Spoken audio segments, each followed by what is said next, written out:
ദൈവം തന്റെ ഉപയോഗത്തിനായി ഒരു ഉടഞ്ഞ പാത്രത്തെ തെരഞ്ഞെടുത്തേ.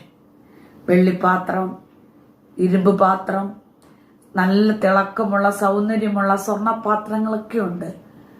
തന്റെ ഉടയാത്ത ശക്തിയാൽ ആ പാത്രങ്ങൾ പ്രശംസിച്ചു. എന്നാൽ ദൈവം തന്റെ ഉപയോഗത്തിനായി ഒരു ഉടഞ്ഞ മൺപാത്രത്തെ തെരഞ്ഞെടുത്തു. ദൈവം പറഞ്ഞു, സൗന്ദര്യവും തിളക്കവും ബലവും അല്ല എനിക്കാവശ്യം. എന്റെ ഹിതപ്രകാരം പണിയപ്പെടുവാൻ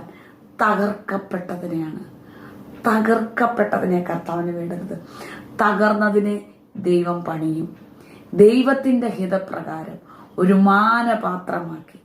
ആകയാൽ ഉടയുമ്പോൾ, തകരുമ്പോൾ, തള്ളപ്പെടുമ്പോൾ, മാറ്റി നിർത്തുമ്പോൾ ഓർത്തുകൊള്ളുക, ബലവാന്മാർ നോക്കി നിൽക്കെ, ജ്ഞാനികൾ നോക്കി നിൽക്കെ, സാധുവായ നമ്മെ നമ്മുടെ കർത്താവിന്റെ കരത്തിലേക്ക് ഏൽപ്പിക്കാവോ?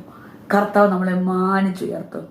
നമുക്ക് വിശ്വസിക്കാം, അല്പസമയത്തേക്ക് കർത്താവ് നമ്മളെ തള്ളി എന്ന് തോന്നിയാലും അല്ല, ദൈവത്തിന്റെ സാക്ഷിയായി, ദൈവത്തിനു വേണ്ടി ശക്തരായി നിൽക്കുവാൻ കർത്താവ് നമ്മളെ കണ്ടിരിക്കുക. ഒന്ന് ഏൽപ്പിച്ചോട്.